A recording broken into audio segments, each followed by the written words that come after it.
신명기 20장 12절 한 절이니까 같이 함께 합독하겠습니다. 같이 읽겠습니다.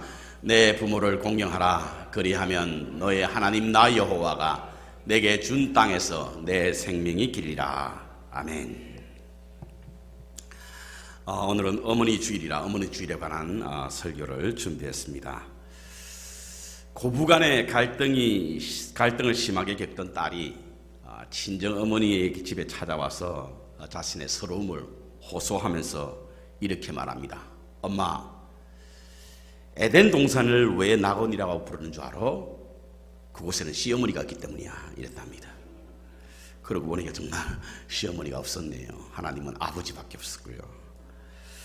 그러자 현명한 친정 어머니가 이렇게 말했다고 합니다. 얘야, 노인들은 과식을 하면 수명이 짧아진단다. 그러니까 매일 맛있는 음식을 대접해보렴. 며느리는 그 친정어머니 말을 듣고 시어머니에게 입맛에 맞는 음식을 매일 준비해 드렸다고 합니다. 그랬더니 얼마 지나자 며느리를 대하는 시어머니 태도가 달라졌고, 그리고 며느리도 인정 많은 시어머니에 대한 정오가 사라지므로 참으로 좋은 효부로 소문난 그런 가정이 되었다라고 하는 이야기가 있습니다. 흔히들 오늘날 50대를 향하여 마지막 효도의 세대다 라고 하는 말을 합니다. 그 다음 세대는 효도를 기대할 것이 없다라고 하는 뜻으로 이해됩니다만 세상 문화가 그렇다고 합니다. 그러나 믿음의 사람들은 세상의 풍조를 따르는 것이 아닙니다. 하나님의 말씀, 하나님이 정한 표준을 따르는 것이 믿음의 삶을 사는 사람인 줄 믿습니다. 지난주에 한국에 오신 한주 할아버지에게 물리치료를 제가 좀 받았습니다. 평소에 이 왼쪽 어깨가 아프고 뒤로 비틀면 매우 고통스러워서 들지 못하고 그랬었는데 장로님이 뭐 이렇게 좀 만져주시고 마사지 좀 해주시니까 훨씬 나아졌습니다. 장로님은 한국의 그 유명한 노아누 목사님으로부터 배웠다고 하는데요. 당시 스스로가 여기 팔이 짧아지는 듯한 아픔 때문에 뭐 여러 가지 병원도 가서 MRI도 찍고 여러 치료를 했지만 잘 낫지 않아서 힘들어했는데 이 노아누 목사님으로부터 치료를 받고 그리고 그 치료를 받은 후에 그분에게 가르침을 받아서 필요한 분들에게 도움을 주시는 그런 장로님이신데요. 근데 치료의 원리가 매우 인상적이었습니다. 우리가 통증을 느끼는 이유는 무엇이냐면 바로 하나님께서 원래 만드신 어떤 이 몸, 이것이 우리의 잘못된 습관 때문에 비틀어져 있다는 겁니다. 그래서 그 통증을 느낀다는 거예요. 그래서 결국 치료한다라고 하는 것은 교정한다라고 하는 의미를 말씀하시는데 뼈를 맞춰주는 일을 하는 것이 바로 이분의 치료 방법입니다. 근데 매우 아픕니다. 끙끙거렸습니다. 제가 이러면 말씀드리지 않겠지만 어떤 저희 교회 권사님은 거의 죽는 줄 알았답니다. 왜 그렇게 아픈가 했더니 비뚤어진 우리의 자세, 태도로 말미암아 고통스러워 이것을 바로 맞추는 것도 매우 힘든 일이다 라고 하는 말씀을 하시면서 그렇게 하는데 교정을 하는데 매우 아픈 그런 시간들이었습니다. 저는 그 말을 들으면서 이런 생각을 해보았습니다. 오늘날 사회가 큰 위기를 겪고 있는데 이러한 공동체의 위기가 어디에서부터 왔는가? 그것은 바로 사회의 기초가 되는 가정의 붕괴로 말미암아 이루어졌고 그 가정의 구성원들이 하나님께서 정한 표준이 지금 비틀어져 있기 때문이다. 이렇게 봅니다. 하나님께서 우리에게 정한 표준이 있지 않습니까? 표준. 그 표준이 지금 비틀어져 있는 거예요. 그것 때문에 가정의 위기가 왔고 이것이 결국 사회의 문제가 되었다라고 봅니다. 하나님은 세상을 창조하시고 질서를 세우셨습니다. 그 질서는 세상을 아름답고 행복하게 만들기 위한 질서였습니다. 그리고 그 질서를 지켜나갈 수 있도록 잣대를 주셨는데 표준 자를 주셨는데 그 자가 무엇이냐면 바로 성경 말씀입니다. 그래서 성경을 캐논, 곧 자라고 말하는 것입니다. 성경은 하나님이 정한 표준입니다. 표준. 그 표준에서 벗어나게 되면 질서는 무너지게 되고 공동체는 위기를 겪게 된다라고 하는 것입니다. 성경의 66권의 축소판이 뭐냐? 성경 66권을 한마디로 정의를 하면 뭐가 되느냐? 그것은 십계명입니다. 십계명이 성경 전체에 관한 요약입니다. 그래서 십계명을 잘 여러분이 해석하고 이해하면 성경 66권이 한눈에 보이게 되는 것입니다. 여러분도 잘 아시다시피 십계명은 수평적 관계와 수직적 관계도 하는데, 하나님과의 관계에서 이루어지는 신의 관계에서 이루어지는 수직적 관계와 그리고 사람들과의 사이에서 이루어지는 수평적 관계로 십계명이 구성되어 있습니다. 그런데 사람과의 관계 속에서 첫 번째로 나오는 계명이 뭐냐면 바로 부모와 자식에 관한 표준 질서입니다. 표준 질서. 자식은 부모에게 어떤 모습으로 행해야 할 것인가에 대한 표준, 잣대, 곧 캐논이 무엇이냐, 이것이 바로 십계명 5번째 나오는데, 그 계명이 바로 내 부모를 공경하라라고 하는 말씀인 것입니다. 이 말씀을 저는 좀 꼼꼼하게 문장으로 한번 한 문장을 해석해 보려고 하는데요, 여기는 참으로 주는 교훈이 많기 때문에 그렇습니다. 먼저 공경해야 될 부모는 어떤 부모들인가? 성경에는 공경해야 되는 부모가 어떤 부모라고 말하는가? 본문에는 어떤 부모인지 말씀하고 있지 않습니다, 여러분. 그냥 부모라고 말합니다. 왜냐하면 부모는 하나님이 정해주신 것이기 때문에 그렇습니다. 우리가 태어날 때에 나는 어떤 부모 가정, 어떤 가정에서 태어났으면 좋겠다고 생각하시는 분 계세요, 혹시? 나는 트럼프 같은 대통령의 가정에 태어났으면 좋겠다고 생각하고 태어나신 분은 아무도 없습니다. 우리는 우리의 선택과 우리의 의지와 상관없이 하나님께서 우리 가정에 태어나게 하신 줄 믿습니다. 그렇다고 한다면 우리와 부모와의 관계는 하나님이 정해주신 거예요. 그래서 그 부모가 어떠하든지 우리는 하나님이 정해주신 그 표준에 따라서 부모를 공경해야 하기 때문에 부모 앞에 어떤 부모를 수식하는 형용사가 전혀 없습니다. 예를 들어서 지식의 유무와 상관없이, 재산의 많고 적음과 상관없이, 지위의 높고 낮음과 상관없이 부모를 공경하라는 거예요. 하나님이 정하신 부모이기 때문에 공경해야 될 줄 믿습니다. 이것이 바로 하나님이 정하신 표준이기 때문에 그렇습니다. 뿐만 아니라 부모는 하나님의 권위를 대신하는 사람이기 때문에 그렇습니다. 종교개혁자 마틴 루터는요, 부모는 이 세상에서 하나님의 대리자이다. 부모는. 그래서 불효는 하나님에 대한 도전이요, 하나님이 정한 인륜을 파괴하는 행위가 바로 불효입니다. 불효. 이를 골로새서 3장 18절에 사도 바울 선생은요, 부모를 대할 때 죽게 하듯 하라, 이렇게 말씀하고 있습니다. 그 다음으로 공경하라고 하는 말씀, 공경하라. 이 공경한다라고 하는 히브리어는 가바트라고 하는 단어인데요, 이것은 무겁다라는 뜻입니다. 무겁다. 내 부모를 무겁게 여기라는 거예요. 가치 있게 여기라고 하는 말씀입니다. 중요한 분으로 존경하라는 뜻이에요. 그럼 가치 있고 중요하게 여기며 공경해야 할 것이 무엇인가? 한 3가지 정도로 나눠보면, 첫 번째로 지나온 세월을 우리는 공경해야 합니다. 우리 부모님들이 살아왔던 그 과정을 우리는 공경해야 합니다. 간혹 텔레비전 보면요, 이 소가 태어나는 장면 나오죠. 소 여러분 낳는 장면 보신 분들 계세요? 소 엉덩이에다가 그 주인이 손을 집어넣고 그 잡아 빼는데 안 빠질 때는 거기다 묶더라고요, 그렇죠? 여러분 한 번도 안 보셨구나. 묶어요. 그리고는 그것을 잡아 뺍니다. 빼는데요, 소가 태어날 때에 양수가 처음에는 터지고요, 그 다음 새끼 송아지가 태어납니다. 그래서 태어날 때는 턱 넘어지면서 있다가 금세 일어서요. 그리고 곧 걷기를 시작합니다. 강아지도 그런 것 같아요. 강아지도 태어나자마자 얼마 있지 않아서 어미 개가 이렇게 혀로 핥아주면 금세 일어나고 눈을 뜨고 그러고 걸어가는 것 같아요. 그런데 인간은 그렇지 않습니다. 아이가 태어나기 위해서 10개월 동안 어미 품에 있습니다. 태어나고는 1년이 지나야만 걸을 수 있습니다. 1년 지나고 나서 그러면요, 부모들이 얼마나 기뻐하는지 몰라요. 세상에 자기 아이만 걷는 줄 아는 거예요. 막 기뻐하는 거예요. 근데 그것이 1년이 지난 후입니다, 여러분. 스스로 먹을 것을 찾기 위해서는 얼마나 걸립니다? 5년이 걸립니다. 5년. 5살이 되어야만 스스로 먹을 수 있습니다. 자립할 수 있는 나이는 그보다 훨씬 더 오랜 시간이 지나야만 그렇게 자립할 수가 있습니다. 그런데 대개는 자녀들은요, 자기 스스로 장성해져서 자립했다고 생각하는 자녀들이 많이 있습니다. 그렇지 않습니다, 여러분. 한 아이가 이 땅에 태어나고 그리고 스스로 자립하기까지 그 부모님의 희생적인 헌신이 없었다고 한다면 그것은 불가능한 일입니다. 그래서 부모의 삶을 이혜인 시인은요, 하얗게 머리 푼 억새풀과 같아진다 이렇게 말씀하고 있습니다.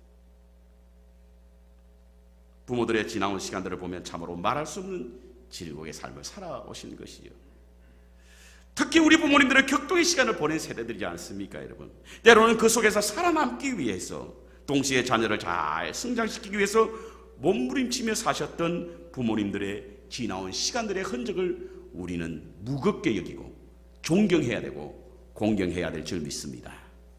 두 번째, 부모의 말씀을 공경해야 됩니다. 부모의 말씀을 존중하고 가치 있게 여겨야 합니다. 잠언서 23장 22절에 보면요, 너 낳은 아비의 말에 청종하라 이렇게 말하고 있습니다.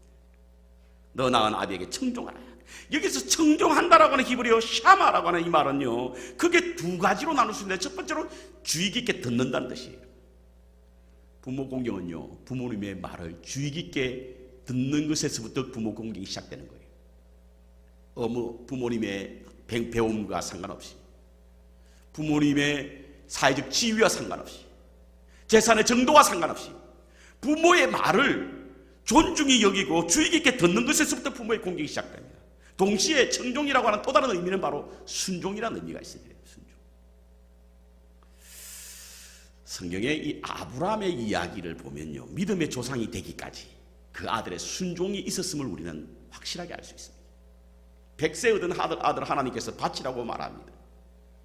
100세 얻은 아들을 바치기가 그리 쉽지 않지 않습니까? 그렇지만 아브라함은 믿음이 있어서 하나님의 말씀에 순종함으로 3일길을 지나 모리아 땅에 가서 아들을 바치기 위해서 집을 떠납니다. 근데 그 아들의 이삭의 모습을 보십시오. 분명히 나무와 불은 있는데 바칠 번제물이 없단 말이에요. 어린 양이 없는 거예요. 그럼에도 불구하고 그는 아버지의 말을 존귀히 여기고 아버지의 말을 주의 깊게 듣고 그리고 아버지 말에 순종하여 모리아산을 갑니다. 3일 길을 가기까지 이삭이 아무 말이 없던 이삭이 이제 종을 내버려 두고 산에 올라갈 때에 그때 비로소 아버지에게 묻습니다. 아버지, 불과 나무는 있는데 어떻게 번제물이 없습니까? 이때 아브라함이 뭐라고 말합니까? 번제물은 하나님이 당신을 위해서 예비하고 계셔. 올라갑니다. 산에 올라가도 번제물이 보이지 않는 거지요. 근데 갑자기 아버지가 이삭을 잡더니 묻기 시작합니다. 단위에 올려놓기 시작하죠. 아니, 아버지 이게 무슨 일입니까? 도대체 번제물이 있다고 하더니 어떻게 된 일입니까? 성경에는 한마디도 나와 있지 않습니다. 단지 아버지가 자기를 위하여 번제물을 예비해 주셨다라고 하는 그 말에 순종했고 그 말을 주의 깊게 들었던 거예요. 그리고는 그 아들을 번제물로 바치려고 할 때 하나님이 나타나셔서 그 아들의 위기를 벗어나게 해주고 그 이삭을 구해주지 않습니까? 그리고는 정말 아브라함의 말과 같이 하나님은 당신을 위해서 번제물을 예비해 주셨다는 그런 말씀이 창세기에서 나오지 않습니까? 저는 이 말씀을 들으면서 그런 생각을 했습니다. 우리의 기도라고 하는 것은 땅 위에 있을 때에 모리아산에 올라가기 전에 하나님께서 친히 예비해 주실 것이라고 하는 아브라함의 바램과 그 기도가 순종을 했더니 이루어졌다는 겁니다. 여러분, 부모의 말에 순종하시기 바랍니다. 우리의 기도가 응답될 줄 믿습니다. 세 번째로 부모를 기쁘게 해드리는 것이 공경입니다. 잠언서 22장 55절에 보면 내 부모를 즐겁게 하며 너 낳은 어미를 기쁘게 하라. 공경은요, 부모를 기쁘게 하는 거예요. 우리의 어머님이 무엇을 기뻐합니까, 여러분? 우리의 부모님이 어떤 것을 기뻐하십니까?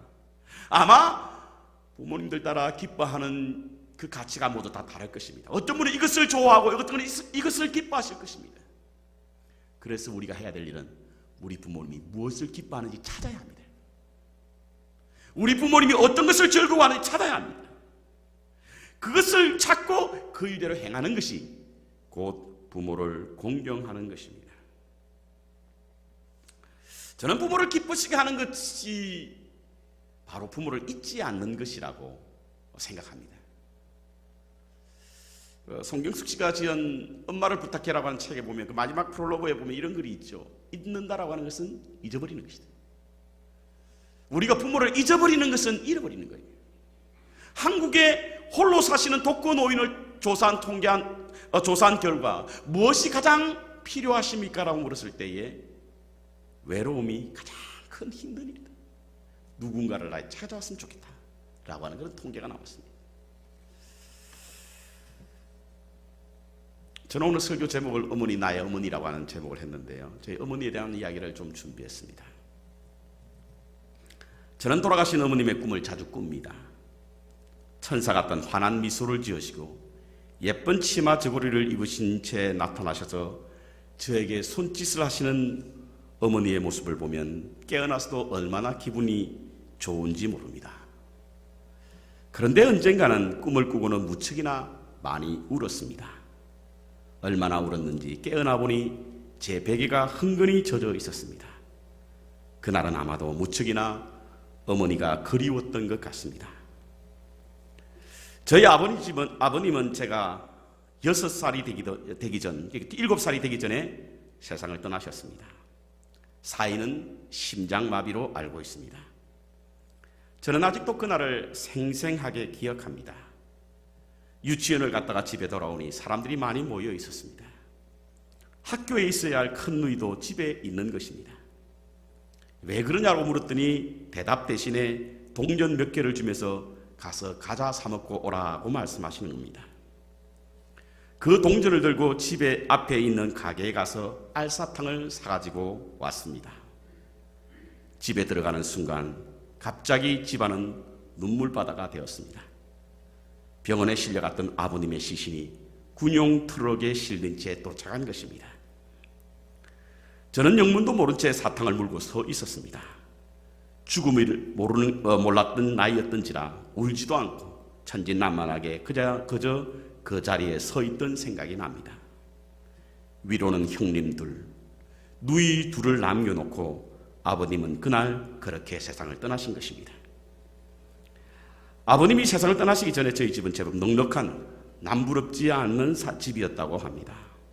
아버님은 대중가수로 활동하셨고 부업으로 식당 하나를 경영하셨기 때문에 지방 중소도시긴 했지만 7채 집이 있었고 여러 가지 가정의 최신 전자제품들이 다 갖춰져 사람들의 부러움을 산 행복한 가정이었다고 합니다. 하지만 불행은 예고도 없이 찾아온다고 미처 준비하지 못했던 갑작스런 아버지의 죽음으로 우리의 가정은 행복은 순식간에 날아가버리고 말았습니다. 집안에는 웃음이 사라지고 그 자리에는 한숨만 가득했습니다. 오로지 남편의 뒷바라지만 해오셨던 36세 젊은 여인에게 남겨진 철부지 5 남매는 너무 무거운 짐이었고 너무 가혹한 벌이었습니다. 아들 셋, 딸 둘을 한 방에 눕히고는 홀로 앉아서 어떻게 살아갈 것인가를 생각하니 말문이 막히고 눈물만 흐르더란 것입니다. 한동안 시련에 빠져 아무것도 하실 수 없었던 어머님은 가사가 기울고 남편이 두고 간 재산이 하나둘씩 남의 손으로 넘어갈 때쯤에는 어떻게든 살아야겠다는 생각에 살기 위한 몸부림을 시작했다고 합니다. 그때부터 어머님은 하지 않으신 일이 없으셨다고 합니다. 친척집의 식모살이에서부터 시장에서 생선, 과일, 건어물 닥치는 대로 팔며 자식을 홀로 키워 나가셨습니다. 추운 겨울에는 이불을 감싸고 모닥불에 의지한 채 지나가는 손님들과 눈을 맞추려고 애쓰시기도 하셨고, 아들에게 당시 유행했던 호랑이 무늬 겨울 코트를 사주기 위해서 밤이 늦도록 남의 식모살이를 하기도 하셨습니다. 어머님의 손은 언제나 터져 갈라져 있었고 그 고우시던 얼굴은 금세 시골장터 여느 안악과 같이 거칠어지기 시작했습니다. 어머님은 자신의 정숙함을 자식을 위해서 포기하셨고 자신의 우아함을 자식들과 맞바꾸었습니다. 단 것은 빼어서 자식에게 주시고는 기뻐하셨고 쓴 것은 그대로 삼키면서 싫어하지 않으셨습니다. 하루 종일 사람들 속에서 삶과의 사투를 벌이다 몸과 마음이 만신창이가 되고 도무지 견딜 수 없게 되면 이웃 동네에 있는 친정집에 찾아가서 어머니를 붙잡고 펑펑 울기도 많이 하셨다고 하니 누구의 말과 같이 엄마가 필요했던 것 같았습니다. 우렁이 이야기가 있습니다. 우렁이는 제 몸에다가 알을 낳는데 새끼들은 어머니의 살을 파먹고 성장합니다. 어미 우렁이는 한 점의 살도 남김없이 새끼들에게 먹이를 주고 빈 껍데기가 되어 조용히 물에 떠내려 간다고 합니다. 그래서 우렁이 어미는 새끼의 먹이라고 합니다. 그리고 새끼들은 어미의 먹이를 먹고 자라나고 그래서 자식 아래 어미가 있다라고 말합니다. 마치 저희 어머니는 우렁이와 같이 자신은 빈 껍데기가 될 때까지 그렇게 사셨습니다. 그리고 우리는 어머니의 먹이로 성장했던 것입니다. 엄마를 부탁해라는 책에서 나오듯이 어머님은 한 사람이 할 수 있는 일을 하면서 사신 것이 아니라 어머님이 할 수 없는 일까지 해내며 사셨기에 텅텅 비어져 갔던 것입니다.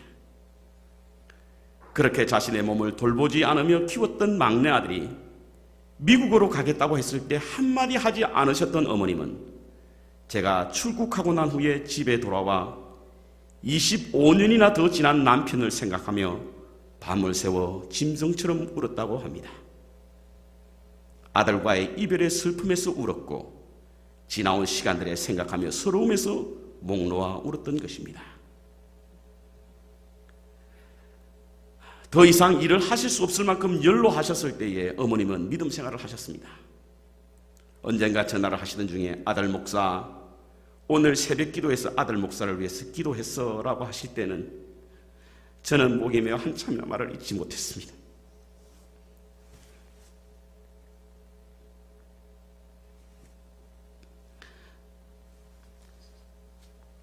신심이 깊으셔서 이른 아침이면 어김없이 잠자리에 일어나셔서 누구인가 비는지를 잘 모르지만 1시간 이상씩 아들과 딸의 이름을 불러가며 기도하시는 어머님은 아들을 위해 기도할 때는 아들이 믿는 신에게 기도해야 한다는 믿음 때문에 일평생 님처럼 여겼던 부처에게 등을 돌리는 거룩한 배신을 한 것입니다. 그리고 아들이 믿는 하나님이 싫어하시는 일들을 정리해 나가셨습니다. 더 이상 정한수를 떠놓은 일도 그만두시고 종갓집의 시집와 한 번도 맏며느리로서의 업무를 거는 적이 없었던 제사도 다른 사람에게 넘겼습니다. 그리고는 오로지 막내 아들이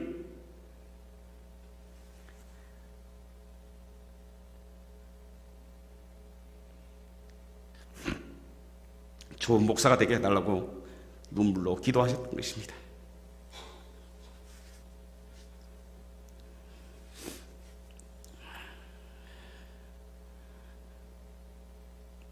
제가 한국을 방문한다는 소식을 들으면 아들을 만날 생각에 몇 날을 잠을 이루지 못하시며 기다리기도 하셨고 문에 들어서는 순간까지 시선을 대문에 고정시키시던 어머님은 저를 만날 때면 푹 패여진 눈에는 반가움의 눈물이 금세 젖기도 했습니다. 준비해간 며느리 손조의 사진을 보여주면 소매로 그 사진을 닦으시며 노안으로 잘 보이지 않으시는 연신 눈을 비벼가며 보시기도 하셨고 동네 양론으로 가실 때는 아들 자랑하신다고 품속에 넣어 다니기도 하셨습니다.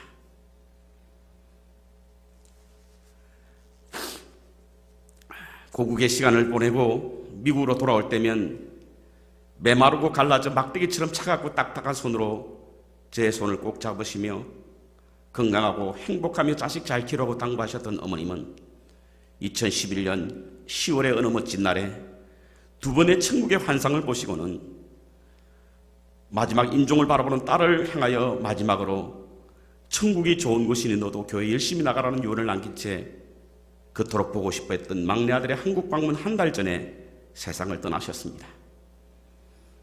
언제나 우리 곁에서 영원히 떠나지 않으실 줄 알았던 어머님은 천사와 같은 얼굴을 하신 채 한 점의 티도 남기지 않으시고 한 점의 부끄러움도 없이 저희 곁을 떠나신 것입니다.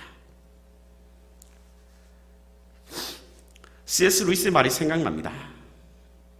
우리는 에로스에 의해서 태어나고 스톨게에 의해서 양육되며 필로스에 의해서 성숙되고 아가페로 완성된다.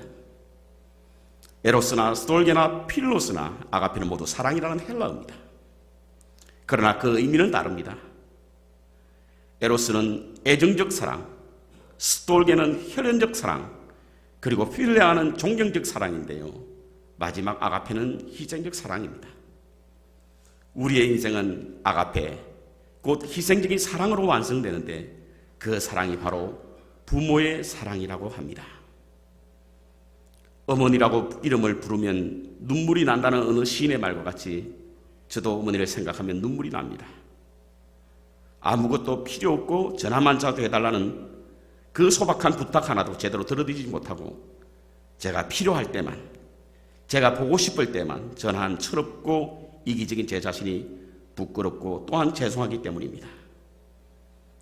어머님은 세상의 모든 자식들이 가장 먼저 부르고 가장 나중까지 간직하는 호칭이자 이름이라고 하는 말이 생각납니다.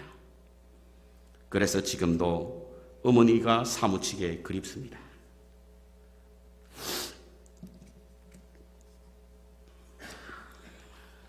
The Mother of Mine이라고 하는 노래 있죠.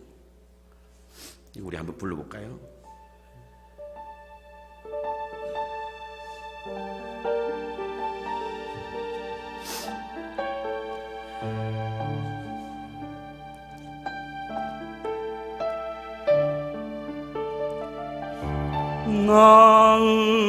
낳으시고 기르시며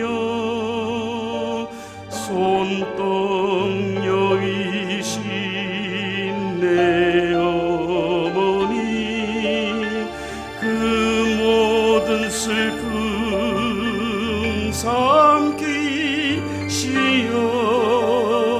눈가에 주름이네.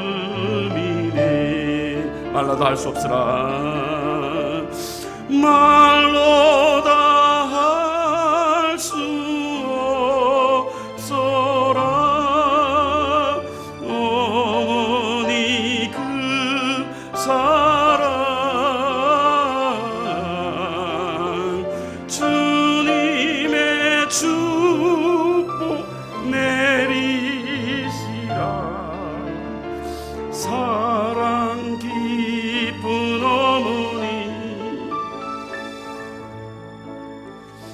어리던 나 푸른 꿈도 그 사랑 속에 익어오네. 가녀린 주의 사랑스러운 새 힘이 자라났네.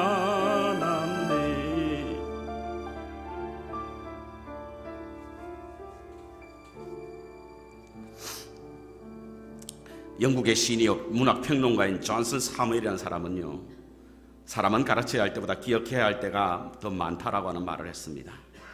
참으로 설득력 있는 말입니다. 그렇습니다. 때로는 가르치는 것보다 이미 알고 있는 사실을 기억해야 할 때가 많이 있음을 우리의 인생을 통해서 경험할 수 있습니다.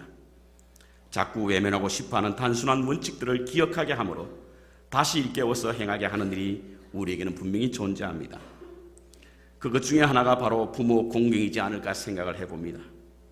부모 공경이란 가르치는 것이 아니고 이미 알고 있는 것을 기억하는 것이기 때문에 그렇습니다. 임마누엘 칸트는 자신이 읽은 책 중에 최고의 책은 어머니다라고 했고, 나폴레옹은 어머니를 보이라 내가 그 국가의 흥망을 알리라고 했습니다.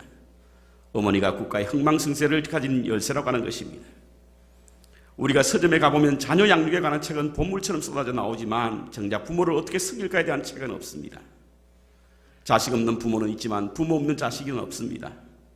모든 사람들이 부모가 있습니다. 그래서 부모에 관한 설교는 모든 사람들에게 다 해당되는 것입니다. 일찍 부모를 여인 분도 있고 세상을 떠나신 분들도 있습니다. 그러나 우리에게는 여전히 부모가 있습니다. 그분이 바로 오늘 우리 만백성교회 소망의 회원이요 이웃의 어르신들입니다. 전 우주를 하나의 가정으로 만드시길 원하시는 하나님은 너는 샌머리 앞에 일어서고 노인의 얼굴을 공경하며 내 하나님 여호와를 경외하라라고 말씀하고 있습니다. 자녀들에게 원하시는 하나님의 표준, 곧 내 부모를 공경하라는 말씀을 우리 마음속 깊은 곳에 새겨 그 말씀을 실천하시는 저와 여러분 되시기를 주님의 이름으로 축원합니다.